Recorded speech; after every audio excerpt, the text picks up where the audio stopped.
European union के part 2 lecture में हम डिस्कस करेंगे हिस्ट्री ऑफ यूरोपियन यूनियन। सबसे पहले बात करेंगे चर्चिल और शूमैन्स के प्रपोजल्स की।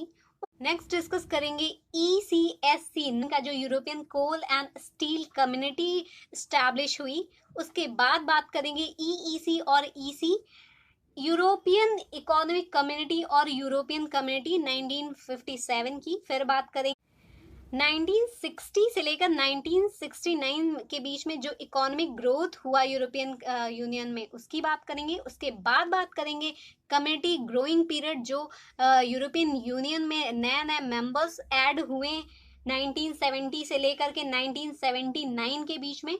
नेक्स्ट बात करेंगे 1980 टू 1989 के बीच में जो चेंजिंग फेस रहा यूरोप का, उसके बारे में। उसके बाद बात करेंगे यूरोप विदाउट फ्रंटियर्स, जो पीरियड एक रहा 1990 से लेकर 1999 के बीच में। उसके बाद बात करेंगे मैस्ट्रिक्ट ट्रीटी की, जो 1993 में हुई। और फिर बात करेंगे यूरोजोन की। उसके बाद बात करेंगे लिस्बन ट्रीटी 2007 की। और लास्ट बात करेंगे ब्रेक्जिट 2020 की। Welcome to all aspirant.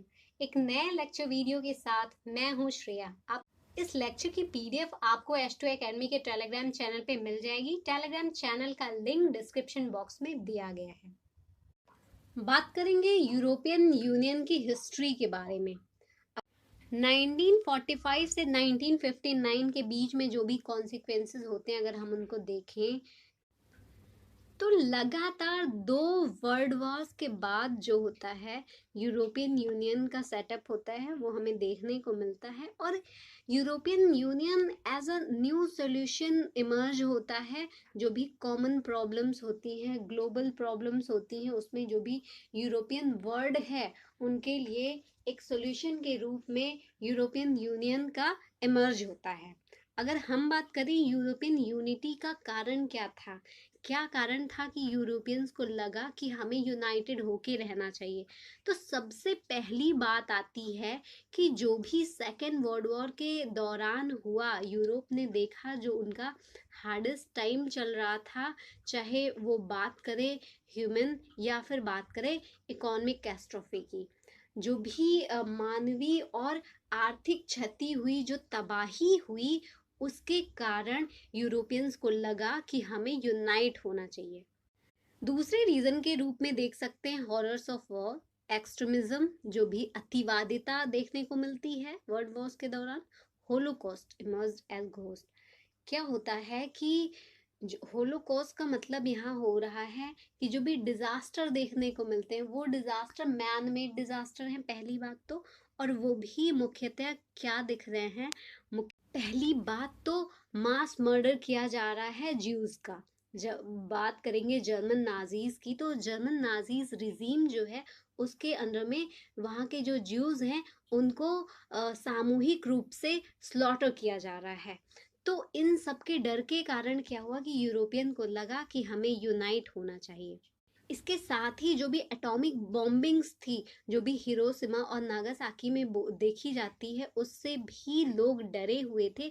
और अगर होलोकॉस्ट की बात की जाए तो उसमें एक ये भी पक्ष था, जो मैन मेड डिजास्टर हो रहा है, जो न्यूक्लियर डिजास्टर हमें देखने को मिल रहा है, जो न्यूक्लियर वेपन्स का यूज किया जा रहा था वर्ल्ड वॉर में, उससे लोगों के अंदर एक डर पैदा हो गया।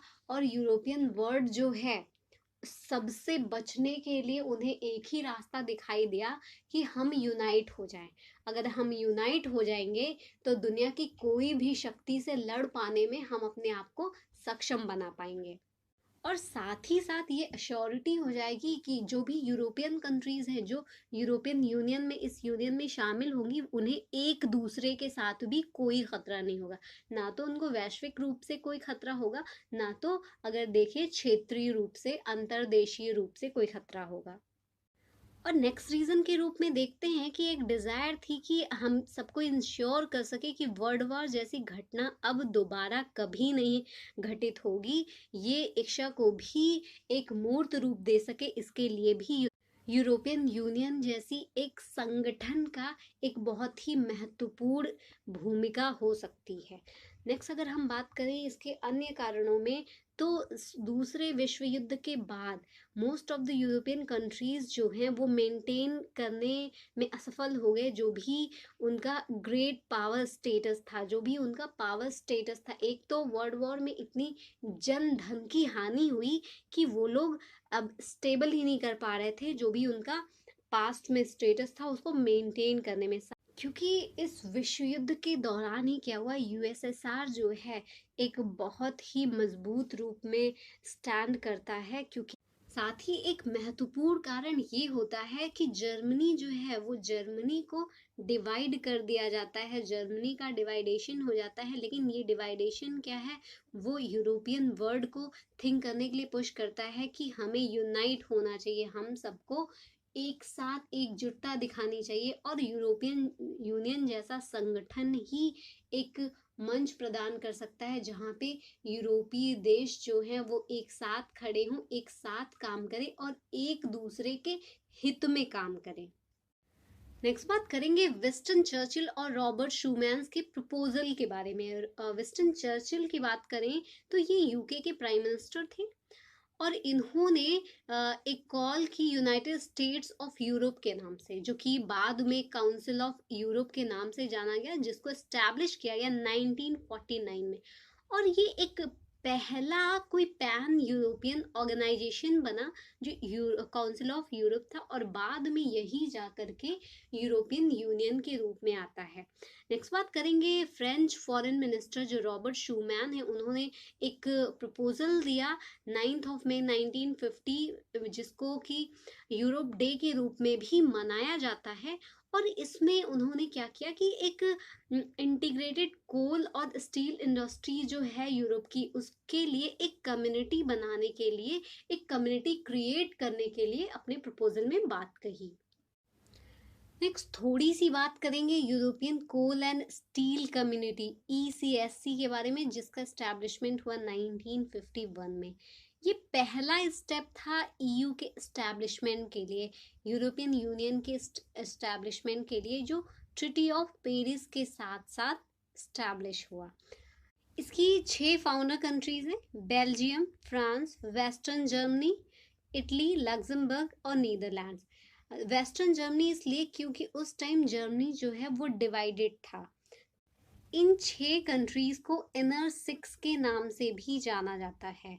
बात करें अगर European coal and steel community के पर्पस की, इसका पर्पस क्या था, तो सबसे पहला था कि यूनाइट यूरोपियन कंट्रीज। और वो किस आधार पे, एक तो इकोनॉमिक आधार पे और दूसरा राजनीतिक आधार पे। और इस संगठन की स्थापना के साथ ही ये इंश्योर करना चाहते थे जो भी यूरोपियन वर्ल्ड है उसमें शांति प्रक्रिया बहाल रहे। बात करें अगर कोयला और इस्पात की, तो कोयला और इस्पात जो है वो वैगिंग वॉर के लिए, युद्ध छेड़ने के लिए 2 एसेंशियल इंडस्ट्रीज थी, जिनकी महत्वपूर्ण भूमिका को देखते हुए एक कम्युनिटी जो है एस्टैब्लिश की गई, तो वो कोल एंड स्टील पे ही आधारित थी। अगर नेक्स्ट पर्पस की बात करें तो इनका ये विश्वास था कि जो भी उनके नेशनल इंडस्ट्रीज हैं, जो भी उनकी राष्ट्रीय उद्योग हैं, उनके बीच में अगर अधिक प्रयास किए जाएंगे तो ऐसे जो भी वॉर हुआ, जो भी युद्ध हुआ, ऐसे युद्ध भविष्य में होने की संभावना बहुत ही कम रह जाएगी। नेक्स्ट इनका ये पर्पस था कि ये जो ट्रिटी है उससे यूरोप पे जो यूएसए का डोमिनेंस है वो कर्टेल होगा, वो घट जाएगा। और उसके साथ ही साथ यूरोप क्या करेगा, यूएसएसआर को भी बैलेंस कर सकेगा।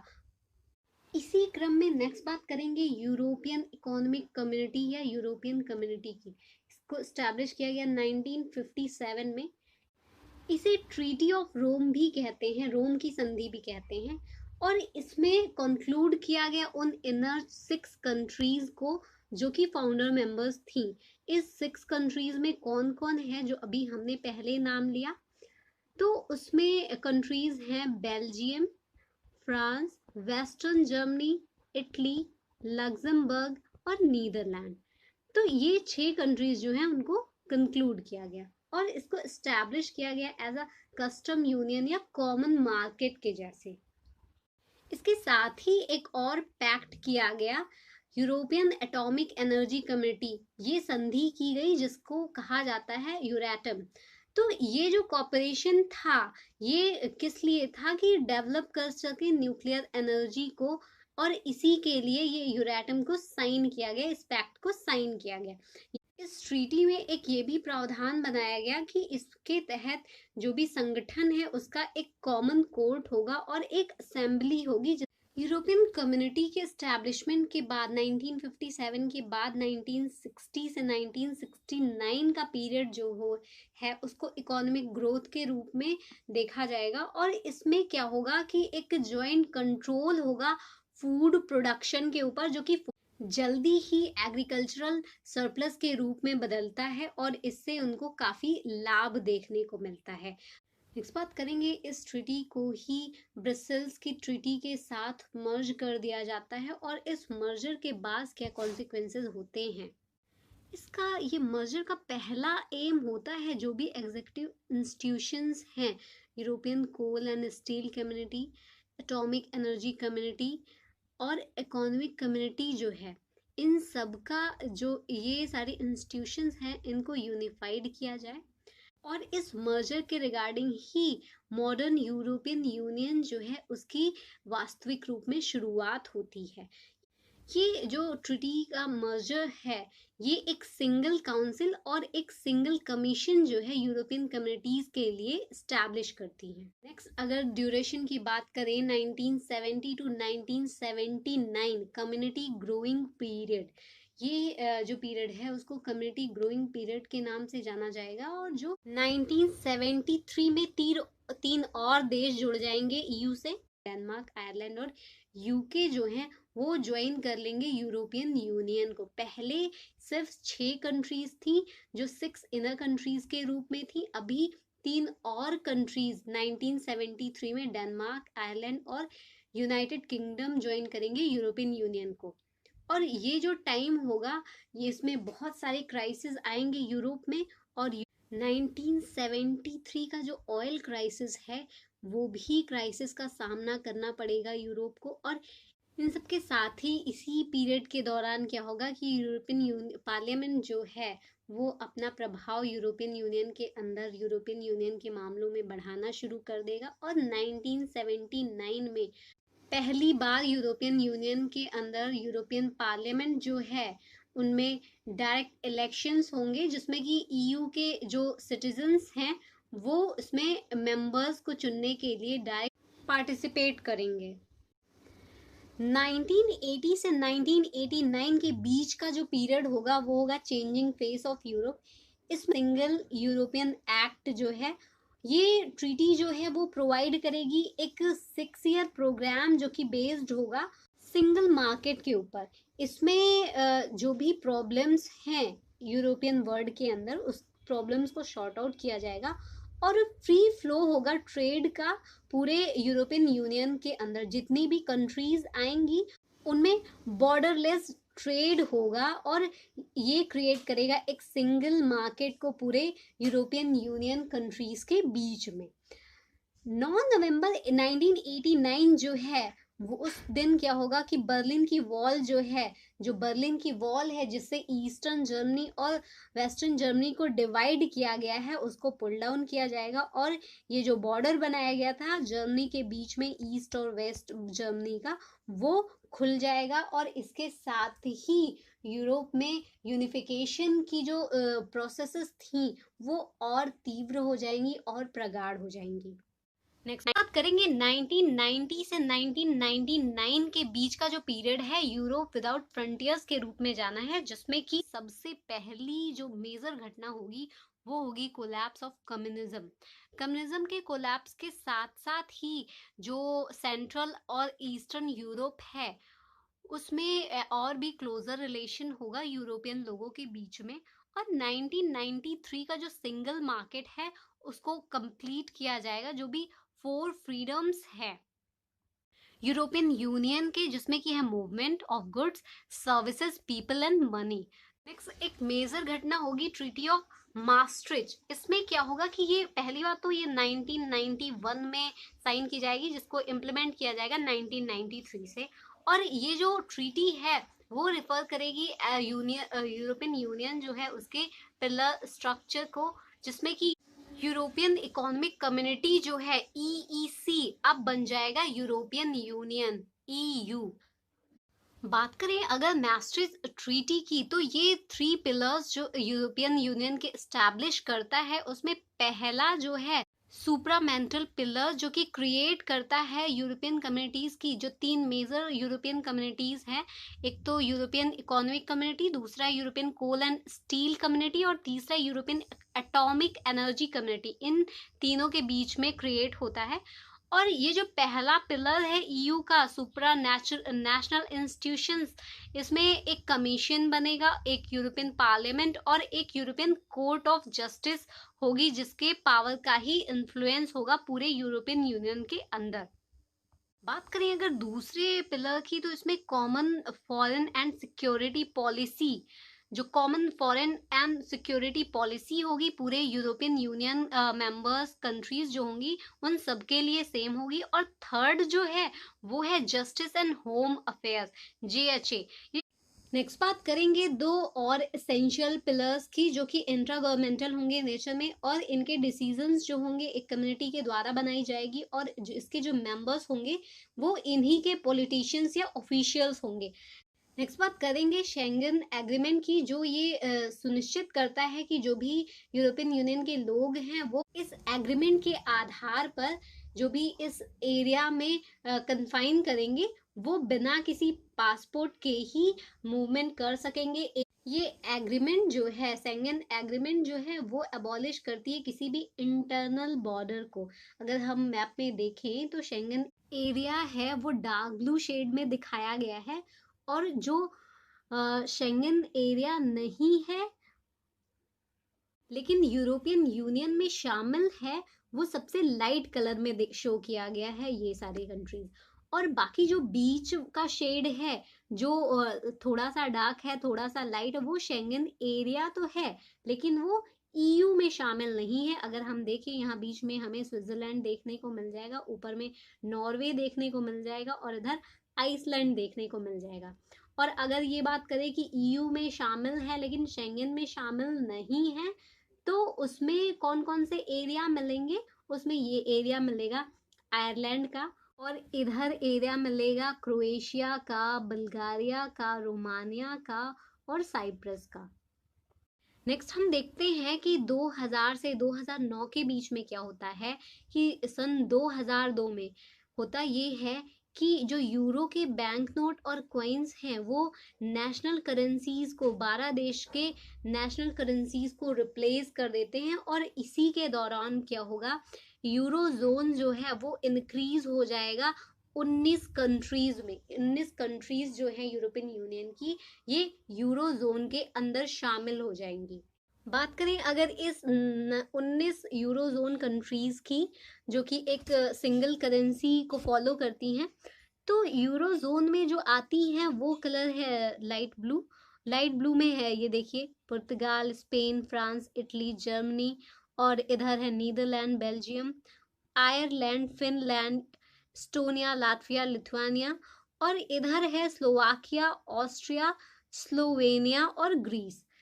तो ये साइप्रस भी है इसके अंदर, और माल्टा भी। तो इसमें इन 19 मेंबर्स में यूरो करेंसी जो है वो फॉलो की जाती है। और बाकी अगर ये देखें कि यूरोपियन यूनियन के अंदर कौन कौन से देश हैं, तो उसमें सारे जो ये ग्रे शेड वाले कंट्रीज हैं वो सारे यूरोपियन यूनियन के अंदर है, लेकिन यूरो जोन के अंदर नहीं है। तो अगर बात करें यूरो जोन की, तो 19 यूरो एरिया मेंबर स्टेट्स हैं। 340 मिलियन पीपल हैं जो यूरो एरिया मेंबर स्टेट्स के में रह रहे हैं और यूरो ही यूज कर रहे हैं प्रतिदिन। और 60 कंट्रीज जो हैं ऐसी हैं जो यूरोपियन यूनियन के टेरिटरी से बाहर हैं, लेकिन यूरो जोन के अंदर शामिल हैं डायरेक्टली और इनडायरेक्टली। और 175 मिलियन पीपल ऐसे हैं जो ऐसी कंट्रीज में रह रहे हैं जो इन्हीं टेरिटरीज के अंदर हैं और यूरोजोन में शामिल हैं। नेक्स्ट डिस्कस करेंगे लिस्बन ट्रीटी की जो 2007 में हुई। अगर बात करें इस ट्रीटी की तो ये जो लिस्बन ट्रीटी है ये यूरोपियन यूनियन के एक पहले कॉन्स्टिट्यूशन के रूप में अटेम्प्ट किया गया था कि एक यूरोपियन यूनियन के पहले कॉन्स्टिट्यूशन के रूप में इसको ले आया जाए। एक कंसेंसस की कमी के कारण, एक जनरल एग्रीमेंट नहीं हो पाने के कारण ये एज अ ट्रीटी ही रह गई। ये ट्रीटी जो है ईयू के चार्टर में फंडामेंटल राइट्स को ले आती है और कुछ देशों को इसे बाहर भी रखा गया है।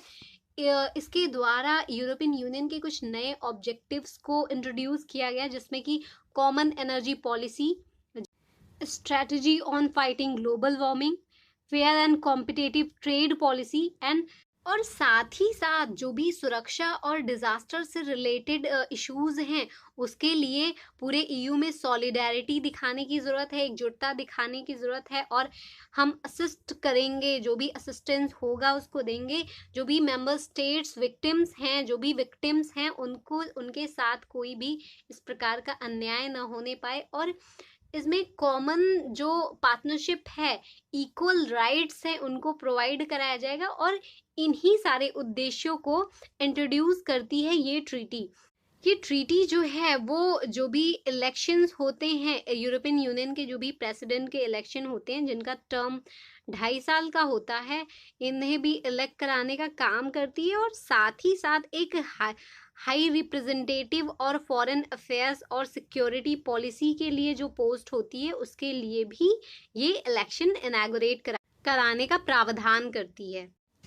कि क्या करेंगे कि इंक्रीज करेंगे पॉलिसी एरियाज के नंबर्स को। जो भी इलेक्टेड मेंबर्स होंगे यूरोपियन पार्लियामेंट के अंदर वो अप्रूव करेंगे जो भी सेंसिटिव एरियाज हैं जैसे कि जस्टिस, सिक्योरिटी और इमिग्रेशन। साथ ही साथ जो नेशनल पार्लियामेंट्स होंगी वो ईयू के लॉ मेकिंग को एक वॉइस दे सकेंगी और ये साथ ही साथ जज करेंगी जो भी प्रपोजल्स होंगे उनके। इसमें जो डिसीजन मेकिंग का एरिया है उसको भी बढ़ावा मिलेगा और इसके साथ ही साथ वो अप्रूव करेंगे जो भी मेजोरिटी वोटिंग के द्वारा, जिसमें कि कुछ देश जो हैं उसमें एक्सेप्शन भी हैं। और साथ ही साथ ये इंट्रोड्यूस करेंगे एक डबल मेजोरिटी को, एक नई जो मीनिंग है डबल मेजोरिटी को जो क्वालिफाइड होगी वोटिंग सिस्टम से, जिसमें कि 55% जो है वो मेंबर स्टेट्स जो हैं उनको वोट मिलना होना चाहिए। जो कि 27 देश हैं ईयू मेंबर्स हैं, उनमें 15 देश जो हैं, 15 मेंबर कंट्रीज जो हैं वो इसमें शामिल हैं जो कि रिप्रेजेंट करते हैं 65% जो ईयू के पॉपुलेशन है उनके 65% को। अगर बात करें कि 2012 में क्या हुआ कि यूरोपियन यूनियन जो है वो नोबेल प्राइज के अंदर रिकॉग्नाइज किया गया और 31 जनवरी 2020 को यूनाइटेड किंगडम जो है यूके, उन्होंने यूरोपियन यूनियन को छोड़ दिया कि अब हम यूरोपियन यूनियन का पार्ट नहीं बनेंगे। यूके ने जो अलगाव किया यूरोपियन यूनियन से, जो भी ब्रेग्जिट हुआ तो उससे यूरोपियन यूनियन को कुछ लॉसेस हुए। तो उस कॉन्टेक्स्ट में हम ये बात कर लेते हैं कि जो भी शेयरिंग थी यूनाइटेड किंगडम की यूरोपियन यूनियन के अंदर, उन कंपोनेंट्स के आधार पर क्या क्या लॉसेस हुए हैं यूरोपियन यूनियन के। तो पॉपुलेशन के मामले में अगर हम बात करें तो यूरोपियन यूनियन की पूरी पॉपुलेशन की 13% पॉपुलेशन जो है 2019 का ये डेटा है, 13% पूरी पॉपुलेशन जो है वो यूके की थी। जीडीपी की बात करें तो 2018 के डेटा के अनुसार 15% जो जीडीपी थी यूरोपियन यूनियन की वो यूके से थी और जो भी बजट कंट्रीब्यूशन था, जो भी बजट में कंट्रीब्यूट करती थी यूके, वो यूरोपियन यूनियन के अंदर उनका 12% का था। तो ये था आज का लेक्चर। आपके जो भी फीडबैक है कमेंट सेक्शन में ज़रूर दें। आपकी कोई क्वेरी है या फिर आपके कोई सजेशंस हैं तो दिए गए नंबर पे व्हाट्सएप करें या फिर आप हमें ईमेल भी कर सकते हैं। बाकी जानकारियों के रिगार्डिंग आप वेबसाइट विजिट कर सकते हैं और इस लेक्चर की पीडीएफ जो है वो H2 Academy के टेलीग्राम चैनल पे मिल जाएगी। टेलीग्राम चैनल का लिंक डिस्क्रिप्शन बॉक्स में दिया गया है और टेलीग्राम लिंक के साथ साथ ही H2 Academy के बाकी सारे सोशल मीडिया अकाउंट्स के लिंक भी डिस्क्रिप्शन बॉक्स में दिए गए हैं। मेरे भी सारे सोशल मीडिया अकाउंट के लिंक डिस्क्रिप्शन बॉक्स में दिए गए हैं। आप लिंक से क्लिक करके सीधे हमसे जुड़ सकते हैं। So thanks for watching, have an awesome day.